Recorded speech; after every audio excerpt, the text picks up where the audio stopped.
ప్రభువులను ప్రియమైన సహోదరి ప్రజలండి. ఈరోజు వాక్యం దగ్గర నుంచి ప్రార్థన చేస్తున్నాం.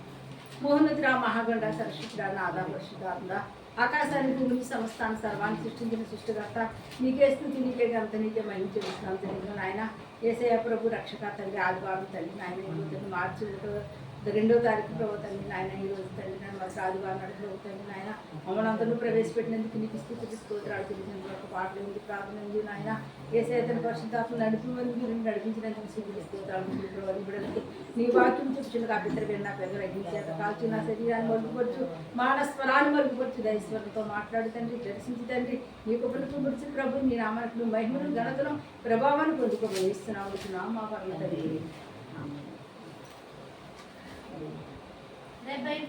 ఈరోజు మన వాక్యం అంశం ఏంటండి,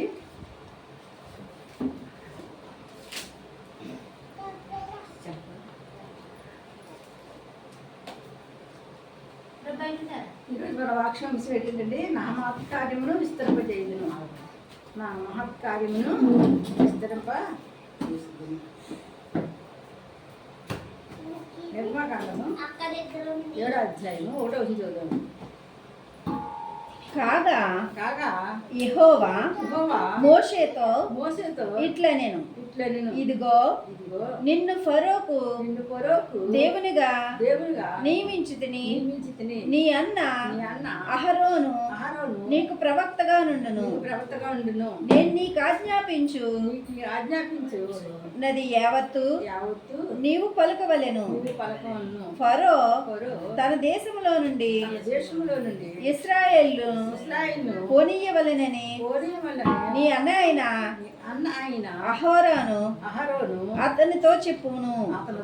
ఇక్కడ మరి దేవుడు అంటే మోషతో చెప్తాడంటే ఏం చెప్తాడంటే, మరి నేను ఫరో ఎదుటది నేను ఎలా చేస్తాను చెప్పండి, ఫరో నేను రాజుని చేస్తాను.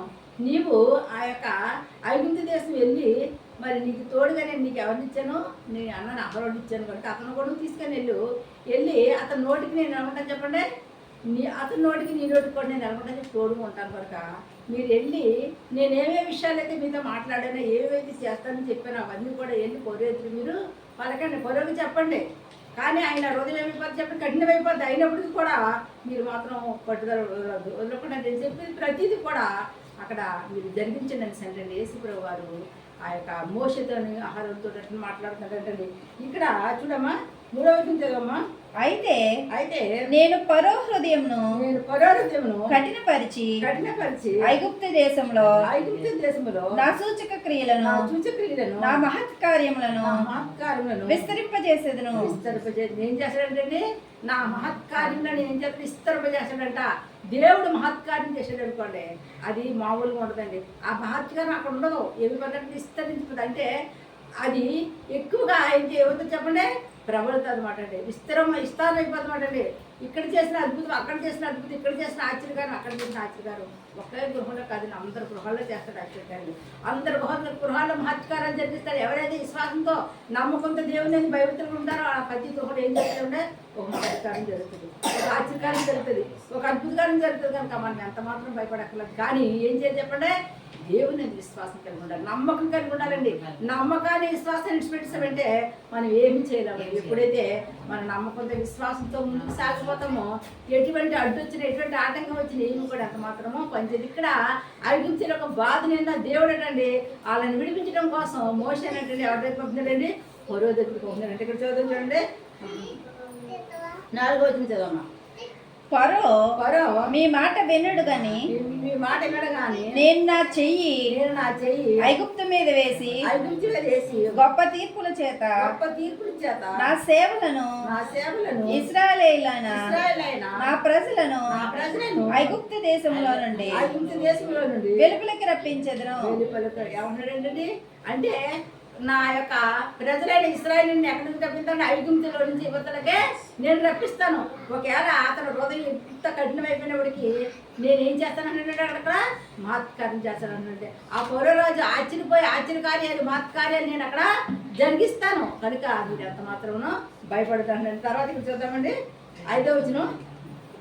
నేను నేను ఐగుప్తు మీద నా చెయ్యి చాపి ఇశ్రాయేలును వారి మధ్య నుండి రప్పింపగానే నేను యెహోవానని ఐగుప్తులు తెలుసుకుందరనెను. ఏమంటాడండి, నేను ఎప్పుడైతే ఆ యొక్క ఐగుప్తు మీద నా చెయ్యిస్తానప్పుడు వాళ్ళు ఏం చెప్తారు చెప్పండి, తెలుసుకుంటారంటే ఏం తెలుసుకుంటారు చెప్పండి, దేవుని యొక్క శక్తిని తెలుసుకుంటారంట. ఆ మహత్కారం చూడగానే, దేవుడు చేసిన ఆశ్చర్యకారం చూడగానే వాళ్ళకి ఏం కలుగుతుంది చెప్పండి, భయం కలుగుతుందంట. నిజంగా దేవుడు గొప్పవాడా, ఆయన గొప్ప గొప్ప కార్యం చేస్తాడా అనేసి అంటే వాళ్ళు తెలుసుకుంటారు కనుక మీరు అంత మాత్రం ఏం చేయక్కర్లేదండి, భయపడక్కర్లేదు. నేను నా ప్రజలను ఏ రీతిగా రప్పించుకోవాలి ఆ రీతిగా నేను ఎక్కడ రప్పిస్తాను చెప్పండి, నా దేశాన్ని నేను చెప్పిన కానాన్ దేశానికి పాలు తెలిపిన దేశానికి నేను రప్పిస్తాను సెన్స్ దేవుడు చెప్తున్నాడు. ఇక్కడ చూద్దామండి, ఇక్కడండి 6వ వచనమండి. మోషే అహరోనులు యెహోవా తమకు ఆజ్ఞాపించినట్లు చేసిరి. అలాగునే చేసిరి. వారు ఫరోతో మాట్లాడినప్పుడు మోషేకు 8 ఏండ్లు, అహరోనుకు 83 ఏండ్లు. ఇక్కడ అంటే అక్కడ పొరోతో మాట్లాడటానికి వెళ్ళేటప్పుడు వాళ్ళ వయసు ఎంత అంటే 80 ఏండ్లు, 83 అంటే 83 ఏళ్ళమో అన్నగారికి, 80 ఏళ్ళమో ఎవరికండి, తమ్ముడికి మోషేకి. ఇలాగా మరి వాళ్ళ వయసు కూడా దేవుడికి ఎందుకు రాయించాడంటే ఏ వయసులో ఏ పని చేయాలో, ఏ వయసులో ఏం చేయకూడదు, ఏ వయసులో దేవుడు ఎలా నడిపిస్తాడో ఈ వయసుతో సంబంధం లేదు. 83 సంవత్సరాల వయసు అనుకుంటే తమ్ముడికి మోషేకి ఎంత ఉందండి, 80. ఎంత గొప్ప సంగతి అండి. అంటే అటువంటి వయసులో కూడా దేవుడు ఏమి ఇచ్చాడు చెప్పండి, శక్తిని ఇచ్చాడు, బలాన్ని ఇచ్చాడు. దేవుడు పని చేయడానికి నీకు వయసులో సంబంధం లేదు. దేవుడు నీకు బలాన్ని ఇస్తాడు, శక్తిని. నీకు ఏముండాలి, విశ్వాసం ఉండాలి, ఆసక్తి ఉండాలి. దేవుని పని నేను చేయాలి, దేవుని సేవ నేను చేయాలి, నేను 10 మందికి ఏసై కోసమో చెప్పాలని నీలో దృఢ సంకల్పం ఉన్నప్పుడట మరి నీకు ఆటోమేటిక్గా నీకు ఏమవుతుంది కలుగుతుంది చెప్పండి, బలము శక్తి కలుగుతుందండి. అదే రీతిగా వెళ్ళినప్పుడు ఇక్కడ చూద్దామండి మరలా తెలుగుదమ్మా. మరియు యెహోవా మోషే అహరోనులతో ఇట్లా నేను ఫరో మీ శక్తి చూపుటకై ఓ మహత్కార్యము కనపరచుడని మీతో చెప్పినప్పుడు నీవు అహరోను చూచి నీ కర్రను పట్టుకుని ఫరో ఎదుట దాని పడవేయవలెను, అది సర్పమగును. ఇక్కడ దేవుడు అంటే ఏం చెప్తాడంటే అక్కడికి పొర ఎదుటిని వెళ్ళినప్పుడు ఎప్పుడైతే పొర ఎదుటికి వెళ్తావో పొర ఎదుటికి వెళ్ళి అంటేనే నీ చేతిలో ఉన్నది కర్ర ఉంది కదా, ఆ కర్ర తీసి ఎక్కడ పడేమన్నాడండి, ఆ పొర ఎదుటి పడేమన్నాడండి. ఎప్పుడైతే ఈ యొక్క మోషే ప్రార్థన చేయగానే ఈ అహరోను చేతున్న కర్ర మనిషి చెప్పండి, ఆ యొక్క పొర ఎదురు పడేగానే అంటే ఆ కర్ర ఏమిపోయిందంటే పాముగా మారిపోయింది.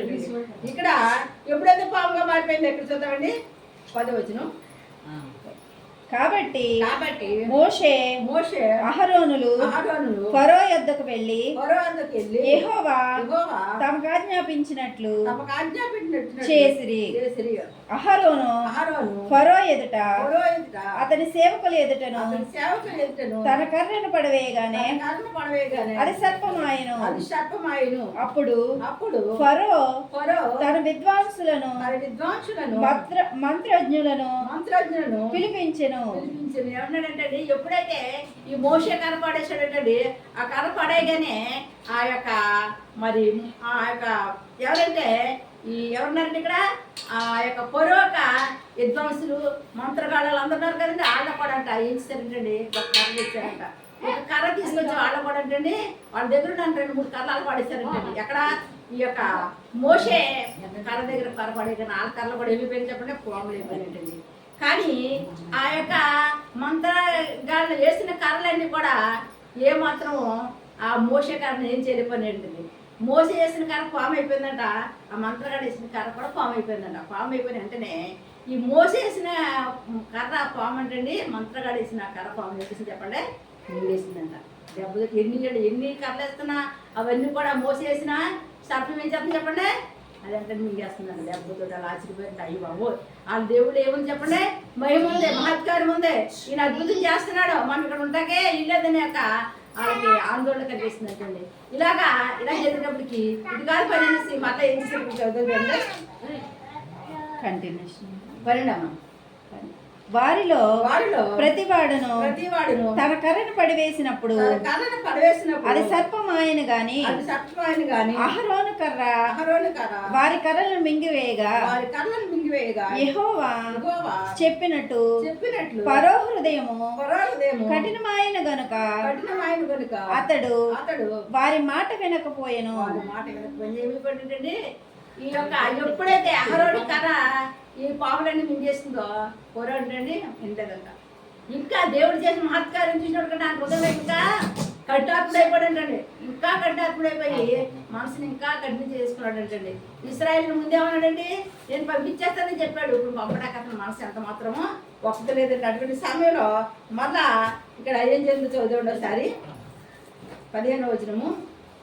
ప్రొద్దున నీవు ఫరో యొద్దకు వెళ్ళుము, ఇదిగో అతడు ఏటి దరికి పోవును, నీవు అతన్ని ఎదుర్కొనుటకు ఏటి యొడ్డు నిలిచి పాముగా చేయబడిన కర్రను చేత పట్టుకుని అతను చూచి అరణ్యమందు నన్ను సేవించుటకై నా ప్రజలను పోనీమని ఆజ్ఞాపించుటకు గాను హెబ్రీయుల దేవుడైన యెహోవా నన్ను నీ యొద్దకు పంపెను. నీవు ఇది వరకు వినకపోతివి. మరి రెండో మారేటంటే మళ్ళా ఇంకా రాత్రంతా ప్రార్థన చేశాడంటండి. ఆ తెల్లవారుజాము చేశాడంట. దేవుడు చెప్పినట్లుగా రెండో రోజున ఎక్కడికి వెళ్ళి చెప్పండి, పొరే వెళ్ళాడంటండి. పొరే దగ్గరికి వెళ్ళి వెంటనే ఏం చేయడం చెప్పండి చెప్తున్నాడంట. ఇంతకు ముందు నువ్వు దేవుడు చెప్పినట్టుగా నేను చెప్పినట్టుగా నువ్వు మా మాట వినలేదు, కానీ ఈసారి మాత్రం నువ్వేం చేయాలా, నేను చెప్పినట్టుగా వినాలా. దేవుడు ఇక్కడ మళ్ళీ ఒక మహత్కార్యాన్ని చూపిస్తున్నాడు, చేస్తున్నాడు అని సెంటర్ చెప్పాడండి. అక్కడ మళ్ళీ ఒక మహత్కార్యం చేసినట్టు ఏం కానీ అక్కడ చదువుతామండి. నెక్స్ట్ అమ్మా. కాగా యెహోవా ఆజ్ఞ ఏదనగా నేను యెహోవానని దీనిని బట్టి నీవు తెలుసుకుందువని యెహోవా చెప్పుచున్నాడు.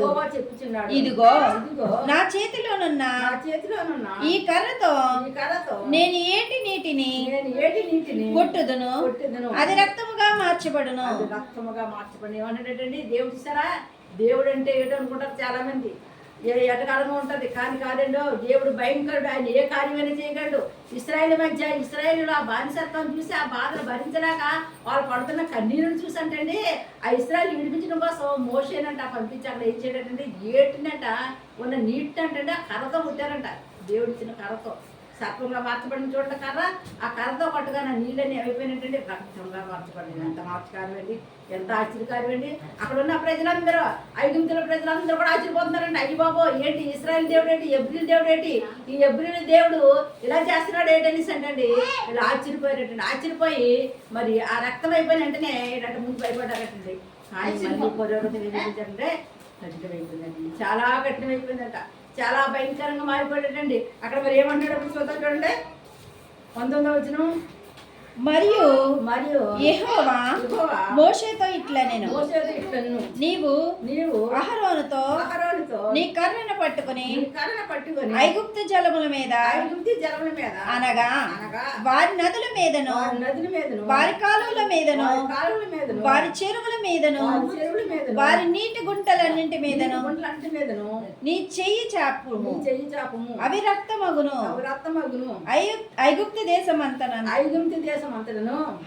మ్రాను పాత్రలోను రాత్రి పాత్రలోను రక్తం ఉండనని అతనితో చెప్పుమనెను. ఒకవేళ ఆ ఏటు నీటిలోనే కాదటండి, ప్రతి ఇంట్లో ఉన్న రాతి పాత్రలే కాదు, ఎండి పాత్రలే కాదు, ఏమేమి పాత్రలు ఉన్నాయో మరి ఎక్కడైతే నీళ్ళలో అన్ని కూడా ఎలా మారిపోయాడండి, రక్తంగా మార్చబడ్డాయండి. ఎట్టి పరిస్థితులను కూడా అవంటండి మరి నీళ్ళుగా లేవంటండి, ఎక్కడ చూసినా వాళ్ళకి రక్తంగా మార్చబడ్డదండి. కలిగి తాగడానికి ఏమిటో చెప్పండి, ఇప్పుడు నీళ్ళు లేవండి. కానీ ఇశ్రాయేలుకి అయితే అండి తాగటానికి నీళ్లు బ్రహ్మాండంగా ఉన్నాయండి. ఐగుప్తులకి ఏం లేవు చెప్పండి, నీళ్ళు లేవు. ఆ నీళ్ళు ఉంటాయి కానీ ఏమన్నా చెప్పండి, రక్తంగా మార్చబడ్డాయి. కానీ ఇశ్రాయేలుకి ఏంటి, రక్తంగా మార్చబడ్డది. ఎందుకంటే వాళ్ళు దేవుని భయభక్తులు బిడ్డల కనుక మరి ఇక్కడ వాళ్ళని బాధ పెడుతున్నారు. దేవుడు ఈ మార్చకార్యం చేశాడు తప్ప, కానీ ఆయన సత్యాన్ని, ఆయన ఒక నిజమైన దేవుడిని తెలుసుకుంటారని ఐగుప్తులకి మధ్య ఆ పొరవని మార్చడం కోసం ఆయన మార్చకార్యాన్ని అక్కడ పంపించాడంటండి.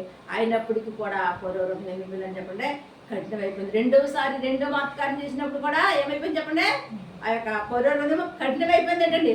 అలా కఠినం అయిపోయిందంటే ఇక్కడ ఏం జరిగిందో చూద్దాం. వల్లనే 21 ఏటిలోని చేపలు చచ్చెను, ఏరు కంపు కొట్టెను. ఐగుప్తులు ఏటి నీళ్లు త్రాగలేకపోయిరి. ఐగుప్తు దేశమంతటా రక్తం ఉండెను. ఏమైందంటండి, ఎక్కడ ఐగుప్తు ఆ గ్రామానికి ఎక్కడ ఐగుప్తు దేశం అంతా, ఏ చిన్న గ్రామానికి వెళ్ళి ఆ గ్రామం అంతా కూడా ఏమైపోయింది చెప్పండి, రక్తం అయిపోయిందంట. ఆ చెరువులో చేపలు ఏమైపోయిందంటే చచ్చిపోయి అంటే అంత భయంకరమైన పరిస్థితి తెచ్చినప్పుడు కూడా పొరవ హృదయం మాత్రం ఏమవుతుందంటండి, కఠినమైపోయాయంట. మళ్ళీ ఏం చేస్తుందంట, నువ్వే కాదు రక్తంగా మార్చినావు, నా యొక్క చెకిన గాళ్ళు, నా యొక్క మంత్రగాళ్ళు ఉన్నారు, వాళ్ళు కూడా మార్చేస్తారు చూడు, నీళ్ళు తెమ్మని సండి నా మంత్రగాళ్ళు అందరినీ పిలిపించాడంటే. ఇక్కడ చూద్దామండి, కంటిన్యూ చేయము. ఐగుప్తు శకునగాండ్రకు కూడా తమ మంత్రముల వలన అట్లు చేయగా యెహోవా చెప్పినట్టు ఫరో హృదయము కఠినమాయెను. అతడు మోషే అహరోనుల మాట వినకపోయెను. మోషే అహరోనుల మాట వినలేదు. రెండో మారు కూడా ఆ యొక్క రాజు ఫరో రాజు ఏం చేయాలి చెప్పండి, మోషే అహరోనుల మాట వినలేదంట. ఆ ఎబ్రీలు దేవుడిని సేవించడానికి మేము ఎట్టి పరిస్థితుల్లో పంపించాం, మాకు బానిసలుగానే ఉండాలా. నువ్వు ఎన్ని మహత్కారాలు చేసినా, ఎన్ని నువ్వు మమ్మల్ని ఎంత కష్టపెట్టినా మేము మాత్రం మా పని మేము చేసుకుంటాం అనేసి ఆ మంత్రశాలను తీసుకొచ్చారు. ఆ మంత్రగాళ్ళు తీసుకొచ్చారు, కానీ మంత్రగాళ్ళ వల్ల ఏ ప్రయోజనం లేదు. కానీ అయినప్పటికీ కూడా ఈ యొక్క పరోరథం అయిపోయింది, కఠినం అయిపోయింది. ఇప్పుడు కూడా చాలా మంది దేవుని దగ్గరికి వస్తారు, ఏం చేస్తారు చెప్పండి, కఠినం చేసుకుంటారు మనసు. దేవుడు ఏదో రోజున ఏం చేస్తాడు, ఆయన చెప్పినప్పుడు లేదనుకోండి, అప్పుడు దేవుడే చూసుకుంటాడు. కనుక మనం ఏం చేయాలి, వాళ్ళ కోసం ప్రార్థన మాత్రమే చేయాలి. ప్రార్థించినప్పుడు దేవుడు ఏం చేస్తారు చెప్పండి, వాళ్ళు మారుస్తారు. ఇవాళ కాబట్టి లేకుండా వాళ్ళు మారుతారు. పదో రోజు ఎలా కఠినమైపోయిందో చాలా మంది ఈ రోజుల్లో కఠినమైపోతున్నారు. దేవుడు అంటే భయభక్తులు ఉంటుంది, దేవుడు అంటే ఏదో అనుకుంటున్నారు తప్ప, కానీ దేవుడిని తెలుసుకోలేకపోతున్నారు. దేవుని యొక్క శక్తిని ఎరిగి కూడా ఏం చేస్తారంటే దేవుడు ఏం చేస్తాడు అనేసి మరి ఉంటున్నారు. కానీ చేస్తాడు, ఏదో రోజున ఆయన ఏం చేస్తాడు చెప్పండి, ఆయన ఒక మత్కార్యం చేస్తాడు, ఒక అద్భుత కార్యం చేస్తాడు. కానీ దేవుడు నమ్ముకున్న బిడ్డలో ఒక మాట చెప్తున్నాడు. ఏం చెప్తున్నాడంటే, ఎవరైతే దేవుని అయితే భయభక్తులు కలిగి ఉంటారో వాళ్ళ గృహాల్లో ఏముంటుంది చెప్పండి, వెలుగుంటుందంట. ఎందుకు వెలుగుండాలి, ఆయన మరి నువ్వు ఆయన నమ్ముకున్నా కనుక, ఆయన నువ్వు తెలుసుకొని రక్షణ పొందుకున్నావు కనుక నీ జీవితంలో ఆయన చీకటిని తేడు ఏంటంటే వెలుగుని తెస్తాడు. చీకటి ఏమైనా తెచ్చుకుంటారు చెప్పండి, మనమే తెచ్చుకుంటాం. ప్రార్థన చేయకపోతే చీకటే.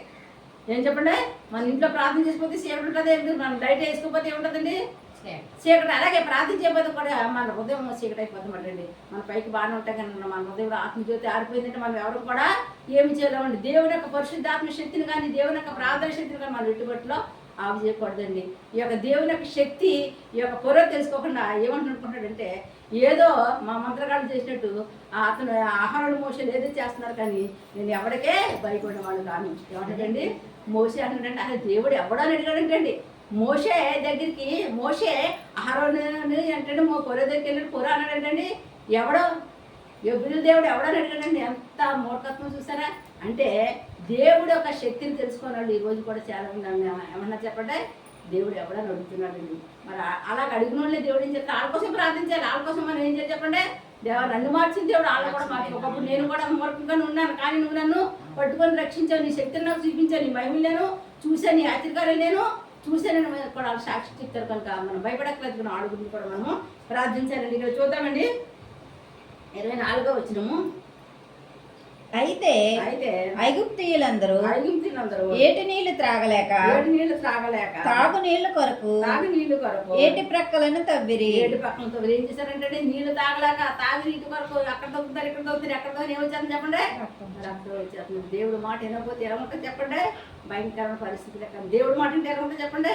మరి మన జీవితం సజావుగా ఎన్ని కష్టాలు వచ్చినప్పటికి, ఎన్ని బాధలు వచ్చినప్పటికి, ఎంత వేదన కలిగినప్పటికీ ఆ సమయం మీద దేవుడు ఒక సంతోషాన్ని, ఆనందాన్ని మనకే కలగజేస్తాడండి. వీళ్ళకి అది లేకుండా కూడా కారణం ఏంటంటే దేవుడు మాట వినండి. 2 నెలల ప్రజల గట్ట శ్రమ అంటండి. ఎవరైతే దేవుడు మాట వింటారో వాళ్ళు మాత్రమే దేవుడు లోబడతారు. ఎవరైతే లోబడతారో చూడండి, మన పిల్లలు లోబడలేదు అనుకోండి, లోబడతారో ఏం చేస్తాం చెప్పండి, 2 దెబ్బలు వేస్తాం. అలాగే దేవుడు కూడా లోబడలేని ప్రజలను ఏం చేద్దాం చెప్పండి, పలుమార్లు వాళ్ళని హెచ్చరిస్తాడు తప్ప వాళ్ళు కూడా ఆయన ఏం చేయాలి చెప్పండి, బాధపడండి. ఇక్కడ చూద్దామండి. తర్వాత 8వ వచనం అండి.